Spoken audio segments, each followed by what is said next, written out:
Amigos, en esta 7ª edición de tu programa AgroCIP les hemos preparado un programa especial. Primero estaremos hablando un poco del tema de crédito agrario, las cadenas productivas, que es todo un enfoque de metodología para la organización de los productores, los agricultores y cómo mejorar la oferta productiva y también la comercialización. Y en una segunda secuencia, en un segundo bloque, tendremos un aporte muy interesante acerca de cómo utilizar apropiadamente los recursos de nuestra biodiversidad y con ello una especie muy singular que ustedes la podrán ver en nuestra mesa y que será materia de un análisis especial. Esta tarde nos acompaña el ingeniero Hernán Latorre, quien es miembro del Consejo Directivo del capítulo de Ingeniería Agronómica y Zootecnia y un experto en crédito agrario, pues se ha desempeñado una buena cantidad de tiempo de su vida profesional en este tema. Ingeniero Hernán Latorre, muy buenas tardes. Buenas tardes. Muchas gracias por acompañarnos y brevemente su sentir sobre cómo observa, cómo ha sido su participación en el capítulo de Ingeniería Agronómica y Zootecnia. Primeramente, un cordial saludo para ti, para el presidente del capítulo y para todos los colegas que conforman la junta directiva. Bueno, mi participación acá en el colegio es bastante limitada por mis actividades que tengo particulares, pero dentro de la experiencia que tengo sobre crédito agrario, yo he trabajado 24 años en el anterior Banco Agrario, que tendré mucho gusto en darte a conocer algunos aspectos de cómo fue la banca o el desarrollo del crédito agrario.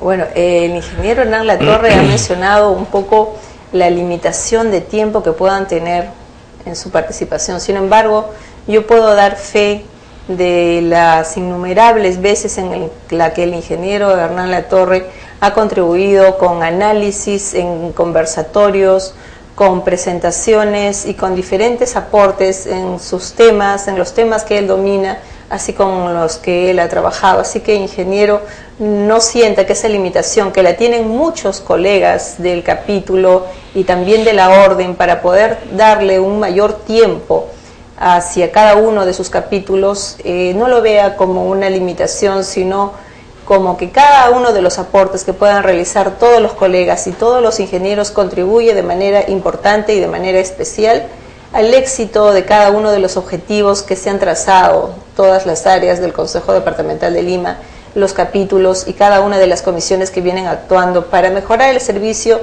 en beneficio de los ingenieros. De manera que, ingeniero, es bienvenido usted y, como repito, he podido ver las importantes propuestas y aportes que usted ha venido realizando. Cuéntenos un poquito sobre su trabajo durante buena parte de su vida profesional en lo que es el crédito agrario. ¿Cómo observa usted el crédito agrario antes y cómo es el crédito agrario ahora, ¿no? Tenemos una serie de factores que limitan que el crédito llegue a todos los agricultores.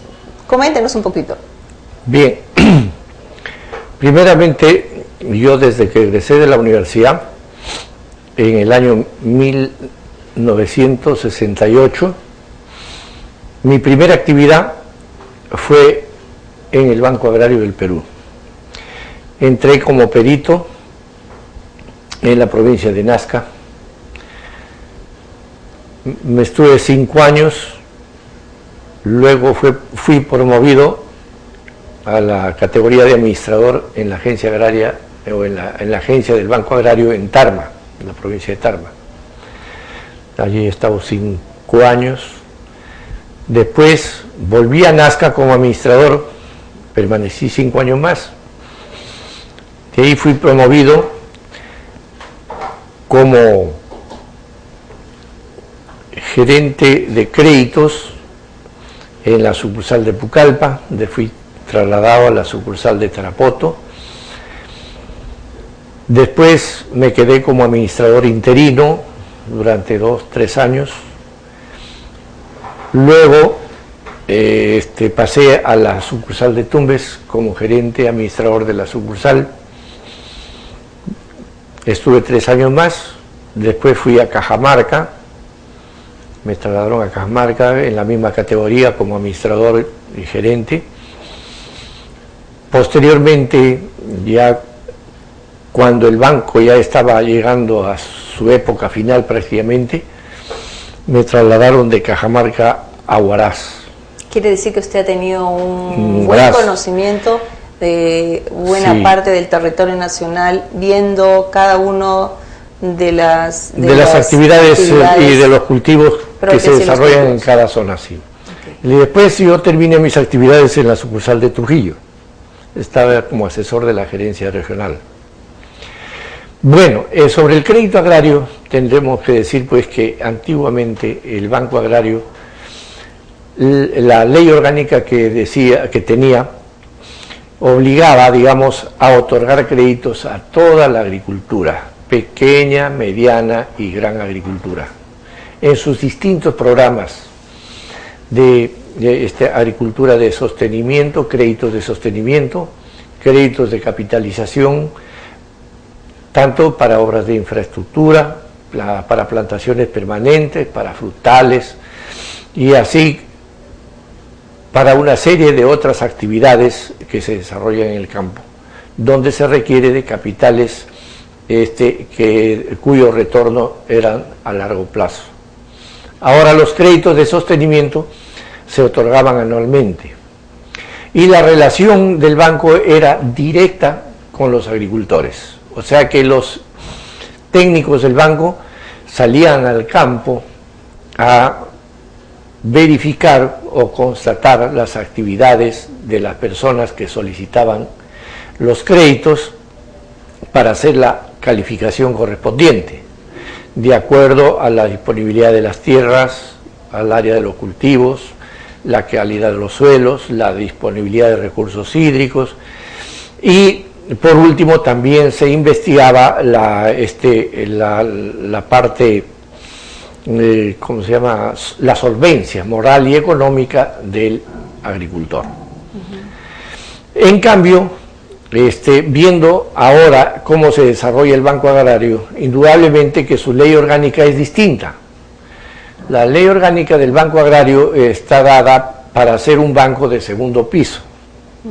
O sea que ellos muy pocos créditos en forma directa otorgan.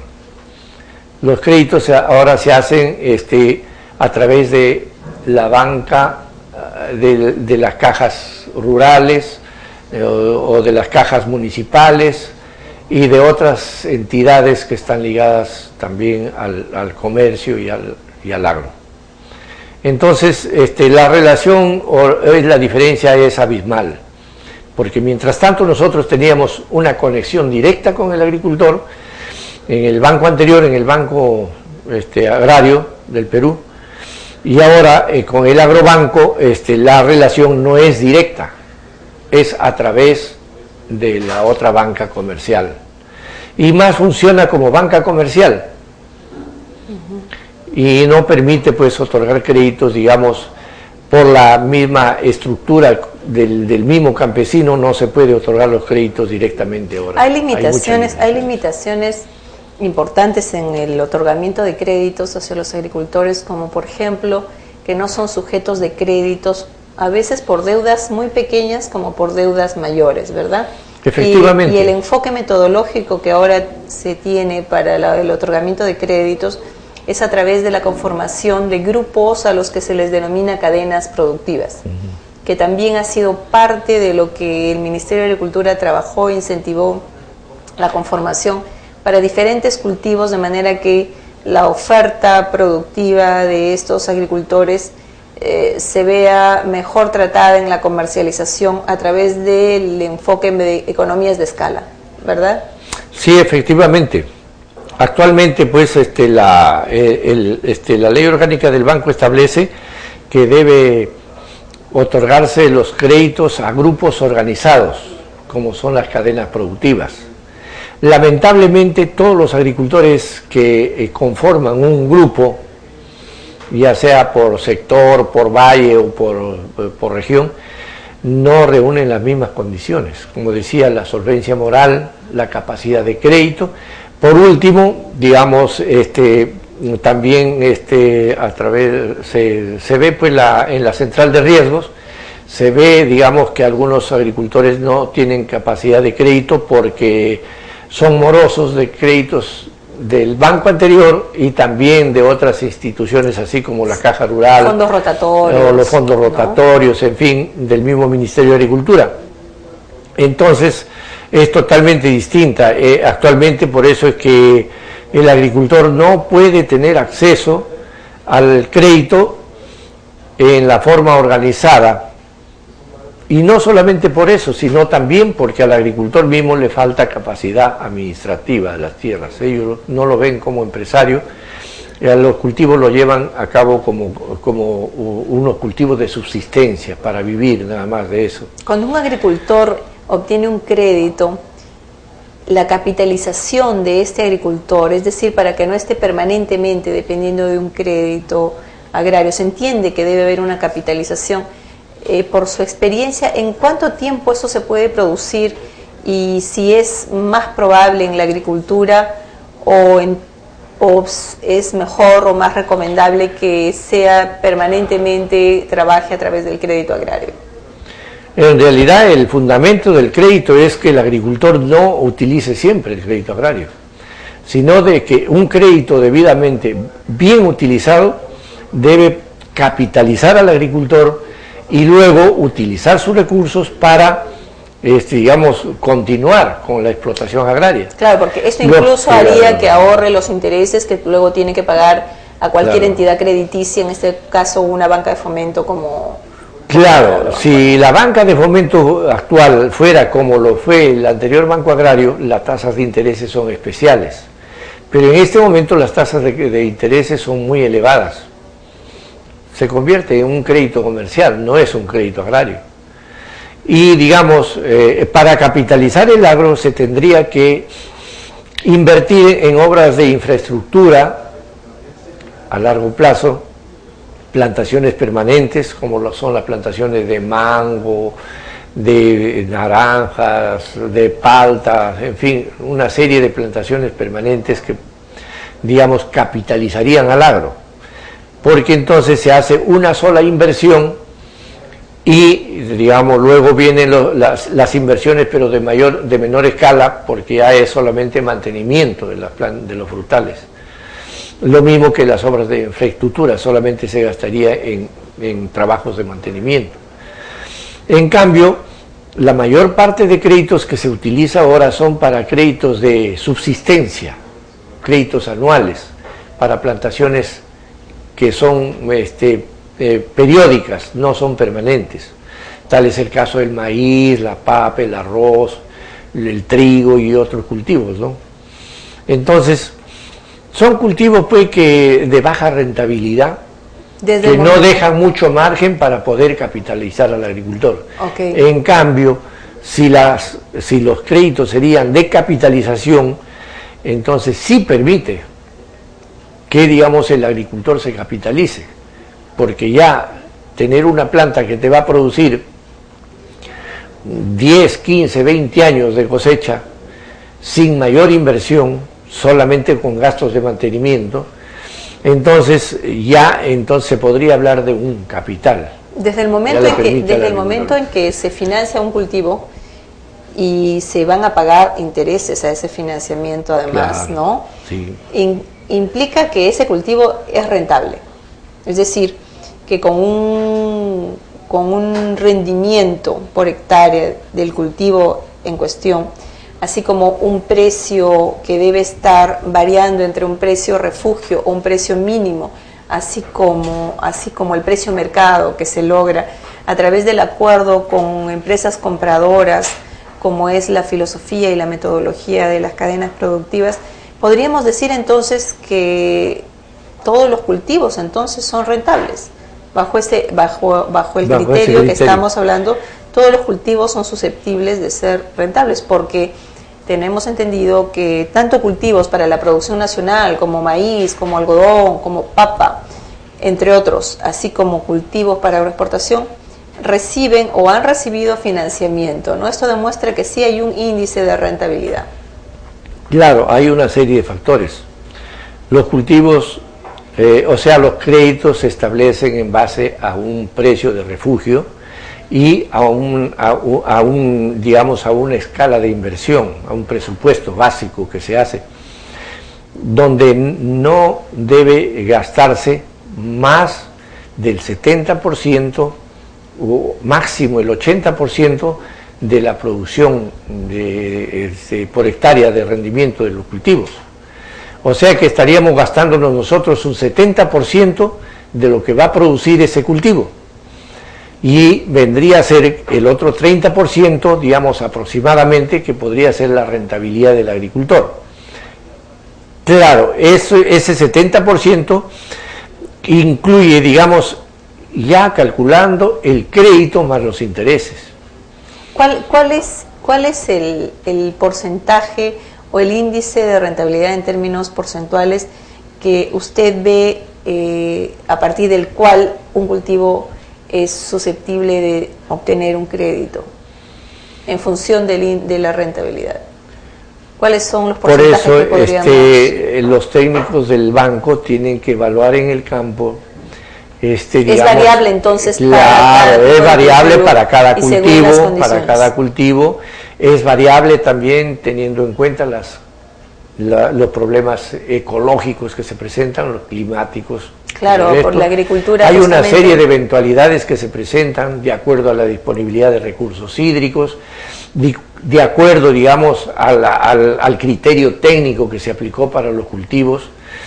Por ejemplo, en un cultivo de maíz, vamos a decir, un crédito estaría cubierto más o menos con un rendimiento anual de más o menos 5.000 kilos por hectárea. Ya, si ese cultivo, bien conducido, te llega a producir 8, 9 o 10.000 kilos por hectárea, ya tienes una buena rentabilidad. Okay. No se puede establecer digamos, un parámetro fijo, pero ya a partir de los 5.000 kilos para el caso del maíz, ya uno puede obtener ya aproximadamente un 25 a 30%. Entonces, y si cosecha más, indudablemente el resto es utilidad. Podríamos hablar que entre un 15 a un 30% de rentabilidad o de índice de rentabilidad es perfectamente aceptable, sí, sí. El crédito agrario. Sí, sí. Es aceptable porque en todo caso no está poniendo en riesgo nada de sabiendo que la agricultura es una de las actividades más riesgosas, como usted acaba de mencionar, por el factor climático, y por lo cual se tiene ya un seguro agrario que de repente no tiene los suficientes fondos en este momento, pero que está ahí en los casos que amerite se cubra justamente los riesgos por efectos del clima, ¿verdad? Así es, no solamente efectos del clima, sino también depende de la capacidad técnica del agricultor y del manejo que tengan adecuadamente los cultivos, tanto en digamos, en el control de plagas y enfermedades, tanto en el abonamiento, y sobre todo en el uso adecuado de los recursos hídricos, o sea, en los riegos. Eso es muy importante, digamos, para que la planta tenga, digamos, un desarrollo normal y una producción aparente, pues, para que pueda cubrir sus... Claro, aquí entraría el concepto de lo que es un manejo integral del cultivo, que en realidad la importancia de la entidad financiera que le otorga el crédito a ese agricultor y al poder directamente tener un asistente técnico para ese agricultor, así como intervenir, o para no utilizar la palabra intervenir, pero influir directamente en cómo utiliza ese agricultor ese crédito, puede perfectamente hacer una labor muy importante en lo que corresponde al manejo integral del cultivo, vale decir, el uso apropiado de los insumos y los insumos que son más correctos, llámese pesticidas o agroquímicos, fertilizantes, etcétera, etcétera, labores culturales, entre otros, que aportan al rendimiento de ese cultivo, así como una dosificación y una programación de labores apropiadas. Claro, la asistencia técnica es muy importante, es un factor muy decisivo, digamos, para el éxito de la agricultura. Las cadenas productivas tienen un buen sentido. Ojalá se lograran desarrollar u organizar las cadenas productivas. La filosofía de la cadena productiva, ¿no? La filosofía de las cadenas productivas es, digamos, un buen principio, pero lo que no se puede, llevándole a la vida real del campo, es difícil, primeramente por la falta de educación del campesino. El campesino está, como digo, acostumbrado a llevar una vida de subsistencia, no tienen un sentido empresarial, y aquí es donde la asistencia técnica indudablemente permitiría, digamos, capacitar al agricultor y que entienda que la explotación agrícola no es solamente de subsistencia, sino hay que mirarlo como empresa para obtener utilidades y como negocio. ¿Qué es una cadena productiva, ingeniero? La cadena productiva, digamos, está compuesta por un grupo de agricultores que llevan a cabo los mismos cultivos. Esos agricultores son ubicados por sectores y luego también en la cadena productiva interviene el primer, digamos, segmento sería el agricultor, en segundo sería el crédito, pero a esto va ligado, para que la cadena productiva se desarrolle, tiene que intervenir, digamos, el proveedor de insumos, como son los fertilizantes, como son combustibles, como son maquinaria, es decir, todo eso tiene que concadenarse. Entonces, en una sola... Es el abonamiento de todos los agentes que concurren al proceso productivo y de comercialización de un cultivo. Es el término. Por ejemplo, el agricultor es el primer eslabón, el principal eslabón. Después tiene que tener el cultivo, las semillas, los fertilizantes, todo, y finalmente, para que la cadena tenga éxito, previamente, antes de haber hecho el proyecto de inversión, se tiene que asegurar la comercialización del producto. Ahí le quiero mencionar dos temas, ingeniero, para recibir un comentario muy conocedor de su parte. El primero es que he escuchado constantemente en diferentes reuniones dentro de la costa central para la conformación de las cadenas productivas, siendo testigo de muchas reuniones, de que el agricultor efectivamente tiene una desconfianza muy intrínseca a participar de estos grupos cuando hay una responsabilidad solidaria. Eso es por un lado. Y por otro lado, por el mismo proceso de experiencia del cooperativismo que se ha vivido en nuestro país. Que el cooperativismo en sí también es una filosofía excelente, que además da resultados fabulosos en otras latitudes. Sin embargo, en nuestro país, lamentablemente, no tuvo todo el éxito que debió tener. Y por otro lado, también he sido testigo de que cuando se han conformado grupos o cadenas productivas con algunas entidades financieras donde el comprador, o sea, quien firmaba el contrato de adquisición de la oferta del producto de esta cadena productiva, de este grupo de agricultores, muchas veces no ha terminado en el cumplimiento exacto del compromiso asumido para pagar el precio refugio, el precio mínimo. Y tengo casos muy concretos, como por ejemplo en páprica, ¿no? En la zona sur de nuestro país.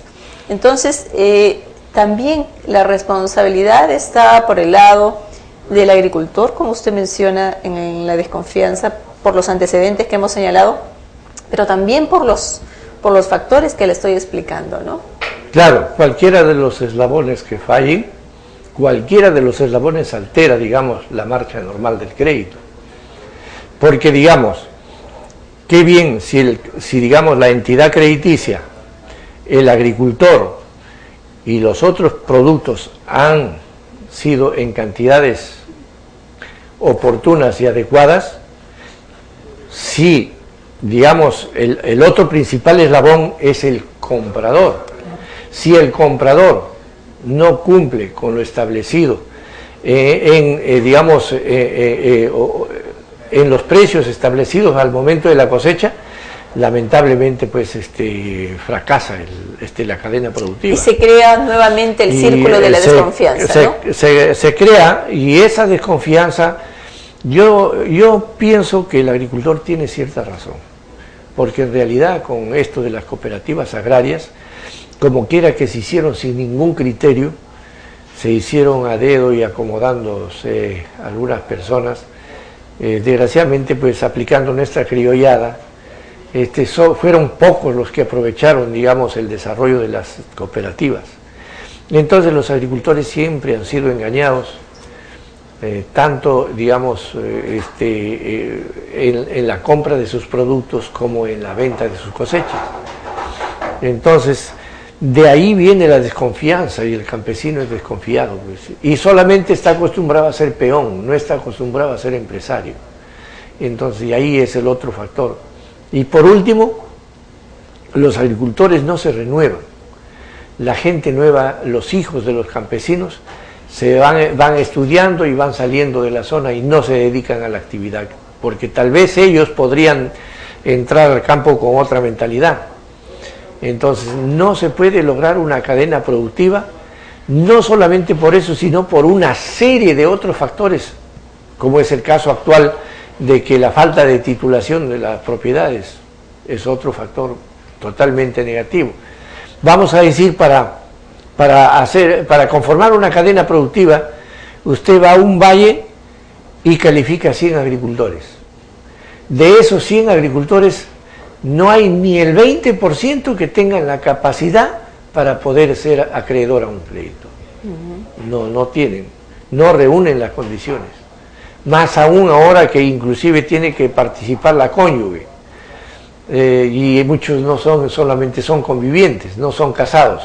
Y de acuerdo a los dispositivos de la ley, de las cadenas productivas o del nuevo crédito agrario, tienen que ser casados. Es otro inconveniente. Miren qué importante todos estos análisis ya a nivel de detalle que el ingeniero Hernán Latorre nos está comentando y está aportando un poco a conocer más, ¿no? Sobre lo que conforma y constituye el crédito agrario. Ingeniero Hernán, es un gusto haberlo recibido esta tarde.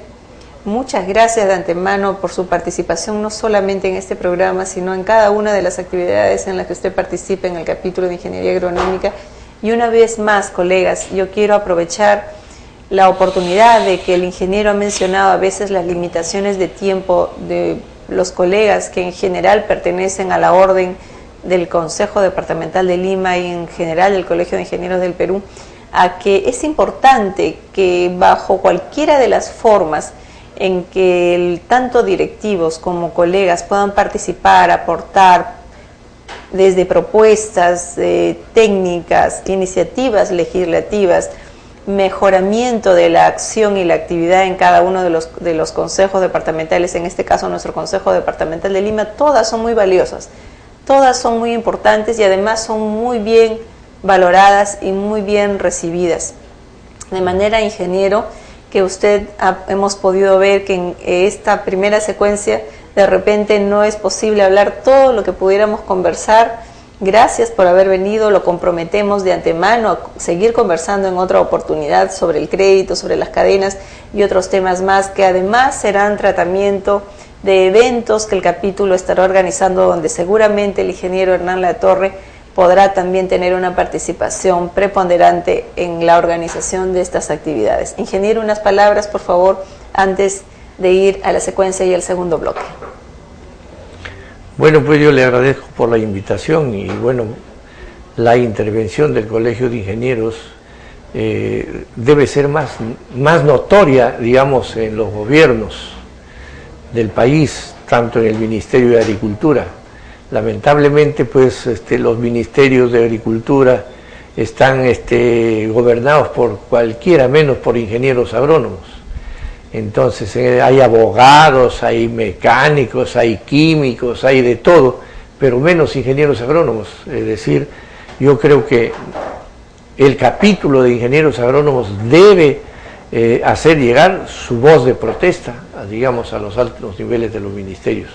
De repente, que los ministerios deben estar, digamos, comandados por ingenieros agrónomos, porque hay profesionales eficientes que muchas veces tienen que dedicarse a otras actividades y no pueden dedicarse para lo que ellos estudiaron. Será motivo entonces de tener un espacio en este programa, de mostrar cuáles son los recursos humanos con los que cuenta el país en lo que es en la ingeniería agronómica, zootecnia y meteorológica, los capítulos respectivos a nivel del Colegio de Ingenieros del Perú, y cuál es el nivel de presencia de estos profesionales en los actuales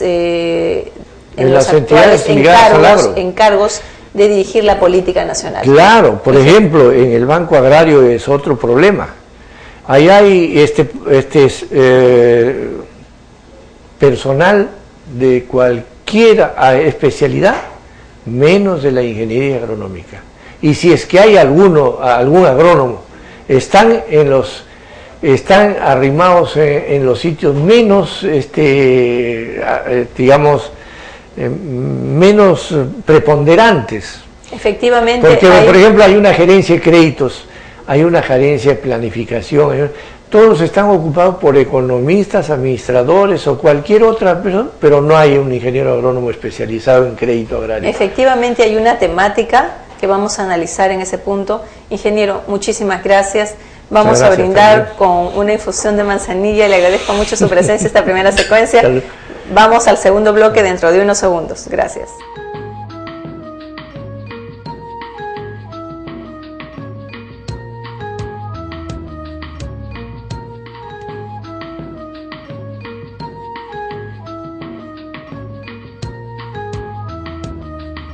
Estamos en la 7ª edición de tu programa AgroCIP, en el segundo bloque o segunda secuencia, esta ocasión acompañados por el biólogo Marco León, quien es egresado de la Universidad Nacional Agraria La Molina y que viene además de manera especial en una visita oficial desde la ciudad de Tarapoto, en la región San Martín.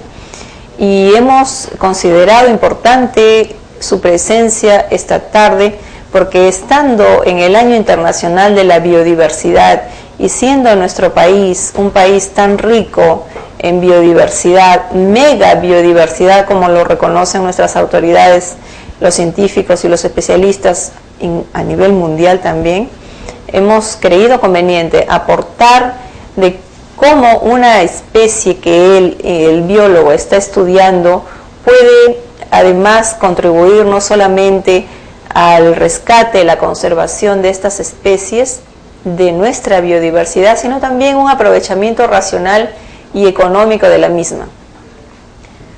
Marco, muchísimas gracias por estar presente esta tarde, por acompañarnos y además haber accedido a estar esta tarde en esta visita oficial que realizas a Lima, proveniendo de la ciudad de Tarapoto. El saludo también especial para Tarapoto y para la región San Martín. Marco, tú nos has traído orquídeas y muchas gracias por adornar nuestra mesa con estas orquídeas hermosas que tenemos esta tarde y de las cuales estaremos hablando. Por favor, tu saludo inicial. Buenas tardes, Carmen. Buenas tardes a todos. Yo vengo en representación del Instituto de Investigación Biológica de las Cordilleras Orientales, una organización que viene trabajando en San Martín y Amazonas, y uno de nuestros trabajos es precisamente con orquídeas. Ok, el Instituto de Investigación en las Cordilleras Orientales y básicamente en la región en la que estás es una región rica en biodiversidad. Conversábamos previamente y me enteraba de que en el país y básicamente en toda esa región de nuestra selva peruana existen más de 3.000 orquídeas. Cuéntanos, por favor, cuál es la riqueza que tenemos en orquídeas, cuál es además el catálogo y el registro, si existen orquídeas, porque el doctor Mario Tapia en anterior programa nos decía de que no había inclusive un registro o un catálogo de las papas. Entonces nos imaginamos que con mayor razón debe ser mucho más difícil que podamos tener un registro de las orquídeas, y hablaremos de la problemática especial de esta especie importante por el aprovechamiento racional que puede generar recursos para importantes agricultores o productores como también hacer una cadena de producción en esta especie.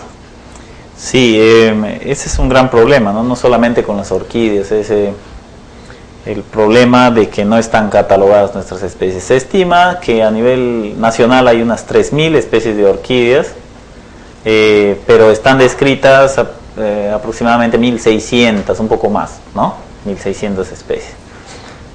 Ahora, existen listas de orquídeas, qué especies hay, ¿no? Y todo, pero son listas de botánicos, no son propiamente un catálogo como un recurso genético, como o sea, un material aprovechable, ¿no? Y igual sucede con las bromelias o con otras especies de importancia o otras especies que son nuestros productos de la biodiversidad y que son importantes para nosotros, ¿no?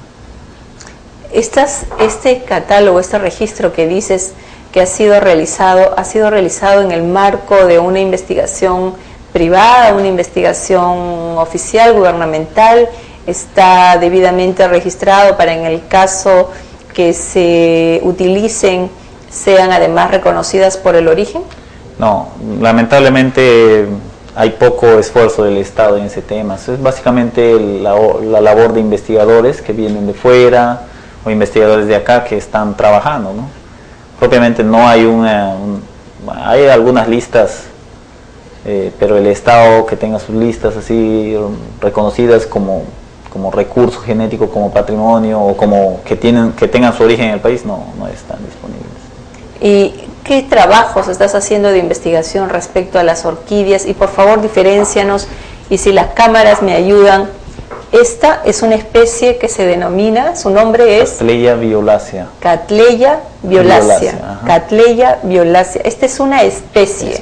Nativa. Esta es una especie, ya Marco nos va a explicar cómo se diferencia una especie de... Ahora por favor me acompañan la cámara hacia las otras orquídeas que tenemos adelante de Marco, que son híbridos. Son híbridos. Son híbridos, ¿verdad?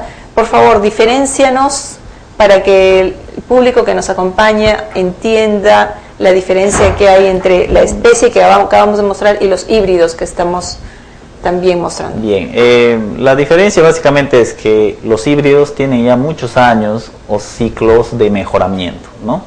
Las especies nativas son aquellas que las encontramos generalmente como están en el hábitat, ¿no? Esta es una especie nativa. Claro, en el caso de la Cattleya Cattleya violacea. Es una especie nativa. Es decir, no ha sido mejorada para cultivo, ¿no? Sus Correcto. flores son tal como se la ven, son bonitas, atractivas, pero no tienen no están mejoradas, ¿no?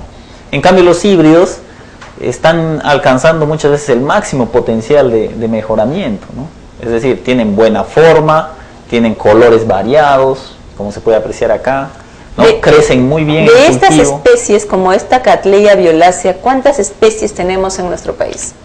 Especies estimado 3.000. Esas son las especies que tenemos estimado, de las cuales, como repito, hay aproximadamente 1.600 registradas, aunque no debidamente catalogadas oficialmente. Claro. Es decir, que hay 1.400 que prácticamente están en el conocimiento de quienes en cada región, de nuestros productores, de nuestros conocedores, de los campesinos que ahí viven, quienes prácticamente conocen este recurso, que me imagino debe estar tanto a nivel de las zonas protegidas, áreas protegidas, sí, como también de las áreas ya en producción agrícola. Sí, básicamente las especies nativas crecen en los bosques, muchos bosques tropicales, bosques secos y todo, ¿no?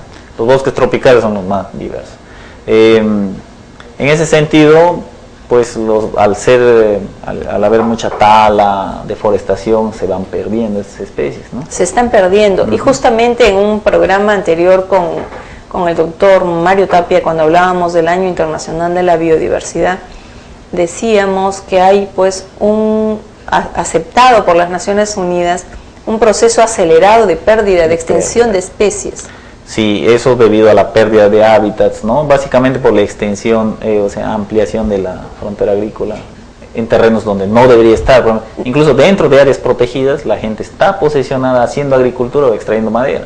Esos lo que se está haciendo ahí es disminuir nuestra diversidad, ¿no?, biológica. Y de acuerdo a tu formación como biólogo, ¿tú podrías decir a qué ritmo se estarían perdiendo estas orquídeas de acuerdo a tu propia vivencia en la región San Martín con la deforestación acelerada? Sí, en la región San Martín se perdía el año pasado 50.000 hectáreas, 50.000 hectáreas se estaban perdiendo, imagínense. O sea, ¿cuántas especies podrían habitar, no solo de orquídeas, sino de cuántas otras especies, verdad? Sí, orquídeas es una parte, están las bromelias, helechos, plantas que tienen un potencial uso medicinal. Exactamente. Que no conocemos, ¿no? Exactamente. Ahora, mira, ahora existe un tema que es la biotecnología moderna, que no solamente es los transgénicos, son otras cosas. ¿Cuántas moléculas hay ahí que pueden tener aplicación medicinal en ese bosque tan diverso, ¿no? Y sabemos, yo quiero ahí mencionarte, Marco, de que hace poco tengo el conocimiento de que hay una especie de gran cámara frigorífica en una montaña en Estados Unidos que estaría haciendo algo así como exactamente, como una librería, como una biblioteca genética, donde almacena y registra y guarda la variedad genética del mundo, ¿no? Sí. Y nosotros tenemos ese registro basados en nuestra mega biodiversidad en forma natural en nuestro país. Sí, y sin embargo estamos agrediéndola y estamos saqueándola, ¿no? Sí, nosotros mismos. Eso que tú hablas es conservación ex situ, o sea, fuera del lugar. Ninguna estrategia de conservación ex situ puede reemplazar a la existencia de las especies en el lugar, en el hábitat, en su relación compleja con otras especies, ¿no? Es por eso que es acuciante el problema de perder bosque y perder diversidad. ¿De qué manera, bueno, antes de mencionar eso, estos híbridos son variedades que se obtienen a partir del mejoramiento? ¿Cuánto tarda para hacer el mejoramiento de estas especies? En el caso de las catleyas, un ciclo de propagación dura entre 4 a 7 años. 4 a 7 O sea, años. Si yo cruzara esta catleya y tengo que esperar entre 4 a 7 años para ver a sus hijos y de ahí seleccionar los mejores. Y de ahí otros 4 o 7 años para ver a los hijos de los hijos que tendrán mejor forma. En cambio acá esos ciclos se han pasado 4 o 5 veces, ¿no? Okay. Estos híbridos tienen la ventaja de que se pueden cultivar mejor, están adaptados a condiciones de vivero y todo, ¿no? Pero estos híbridos también han pasado por el proceso que tú estás señalando. Claro. Obviamente por el proceso de mejoramiento. Y no hay ningún proceso de mejoramiento que dure 6 meses, ni un año, ni 2 años. En orquídeas no. Y casi en ninguna especie dura poco tiempo. Por ejemplo, estuvo la ingeniera Lilia Chauca, que ha trabajado en Cuyes, y el proceso de mejoramiento para la obtención de razas, hablando un poquito del tema de ganadería, de esta crianza menor, le lleva un proceso de 35 años, 30, 35, 40 años para obtención de razas, ¿no? Y eso es, como tú bien lo indicas, ¿no? En todo, y tiene que ser parte de programas del Estado, que tengan ideas claras, que no cambien fácilmente y todo, ¿no? ¿Y de qué manera se está aprovechando este recurso?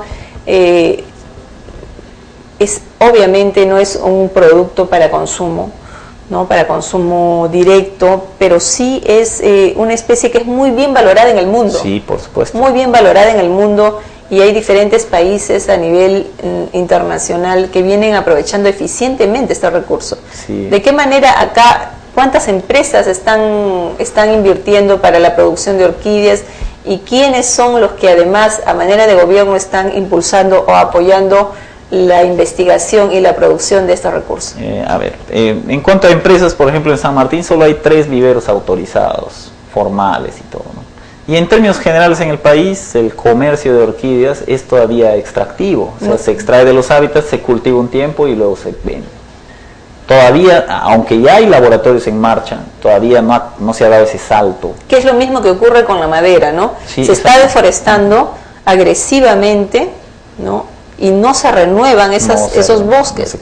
Ahora, el otro tema es que por un lado se extrae este recurso para muchas veces el contrabando, o sea, la venta ilegal, como a su vez también se justifica de que ahí se hace un rozo y quema para empezar un terreno agrícola, pero que muchas veces o no es cierto, o en todo caso, si ingresara a una producción, es por muy corto periodo porque no está preparada el área para ese tipo de actividad, porque sabemos cómo es el suelo en esas zonas. Son muy frágiles. En los bosques tropicales, que es los que son más diversos, ¿no? Los bosques de montaña, los bosques húmedos, son altamente diversos, pero sus suelos son pobres, parece contradictorio. Entonces, la solución, en mi opinión, no está en los suelos, está en lo que está arriba. Y las orquídeas son uno de los recursos que hay, ¿no? Pero hay otros recursos más. Están, como decía, plantas medicinales. En animales están insectos, ranas, ¿no? Ranas de colores, que son un potencial interesante. ¿Cuál es el potencial económico de estas especies si nosotros lo aprovecháramos racional y adecuadamente? Bueno, yo considero que hay un enorme potencial ahí. Tan solo en orquídeas hay un potencial tremendo, pero no podemos trabajar así, ¿no? Artesanalmente, hay que mejorar. Mejorar genéticamente la especie implica darle un valor agregado que cueste más y todo, ¿no? Y que sea aceptado por un mercado más grande. Te preguntaba qué instituciones están estudiándolo. ¿Existe? ¿Tú tienes conocimiento? El Estado lamentablemente no está trabajando mucho con orquídeas, no está presente. Y además el marco normativo no ayuda a los que quieren producir las orquídeas, ¿no? Entonces todavía el marco normativo un poco que favorece la informalidad, ¿no? Si bien la ley dice se deben exportar orquídeas propagadas in vitro, pero todo para que puedas llegar a ser reconocido por el Estado como propagador, es un trámite largo y difícil. Engorroso. Entonces eso tiene que agilizarse. Pero si estos trámites fueran más sencillos, ¿podría también producirse digamos, una extracción también demasiado veloz? Eso es lo que ha ocurrido antes. Ese es un riesgo también. Es lo que ha ocurrido antes, pero yo creo que con un buen control y encima con una propagación intensiva, con estas técnicas in vitro, pues eso sencillamente cae por su propio peso. ¿Por qué? La propagación in vitro permite multiplicar grandes cantidades, más de lo que se puede producir incluso. Y usted conoce perfectamente lo que es el tema de la propagación in vitro, que nosotros conocemos, los que hemos estudiado agronomía, biología, etcétera. Hemos tenido cursos de fisiología vegetal, entre otros cursos de fisiología, y el biólogo Marco nos ha traído acá unas muestras de orquídeas en propagación in vitro. Por favor, si nos cuentas de cada una de las muestras que has traído, si nos cuentas. Sí, claro. En este caso es Cattleya. Muéstralo a la pantalla, por favor. Es Cattleya luteola, que es una especie que crece en San Martín también y en otros lugares de la selva. Esta es la forma de propagarlo comercialmente. O sea, se propagan en laboratorio, se multiplican y luego salen a vivero, ¿no? Así es como se tiene que propagar. Correcto. ¿La siguiente? Cattleya luteola, ¿no? En este caso es Cattleya rex, la que se conoce como golondrina en Moyobamba. Cattleya rex. ¿No? Es una especie que está en peligro precisamente porque sus hábitats están desapareciendo. Está en peligro. ¿Y esta? ¿Es la misma? El resto es Cattleya rex y Cattleya violácea también, ¿no? Correcto. Hay varias especies que estamos incorporando en nuestro programa de propagación como una manera de tener un banco de germoplasma y también como una manera de disminuir la presión por plantas colectadas, ¿no? Correcto. Y con esta técnica se puede perfectamente producir una gran cantidad de propágulos para poder entrar a la producción comercial. Producción comercial, exportación y todo, ¿no? Y la técnica no es tan difícil, no requiere laboratorios tan sofisticados, tengo entendido. Sí, en Inivico hemos trabajado un proyecto para reducir costos, hacer más simples los métodos, y se puede hacer, ¿no? ¿Cuánto, si le pones un valor económico, cuánto está costando una especie como esta Cattleya violácea en nuestro país y a nivel internacional? A nivel internacional supongo que estará unos $12, una cosa así, ¿no? No es más, hasta menos. ¿Ya? En nuestro país tú lo puedes encontrar por 10 soles. ¿Ya? Sin embargo, un híbrido mejorado como este acá en el Perú cuesta 100 soles, 150 y así, ¿no? Pero esta es la que da origen. Claro, el asunto es que todos estos híbridos han salido de especies que están en nuestra y estas son las que están siendo afectadas. Exacto. Por deforestación. Ok. Marco, ha sido un gusto dialogar en esta primera parte contigo, y nos vas a explicar un poquito la temática de el uso racional de esta biodiversidad ya como un aporte del instituto que presides, no solo para la región San Martín, sino para otras regiones que además también tienen dentro de su banco genético, como parte de su biodiversidad, no solo estas especies, sino otras especies que podrían ser susceptibles de este tratamiento científico y técnico. Volvemos en un momento.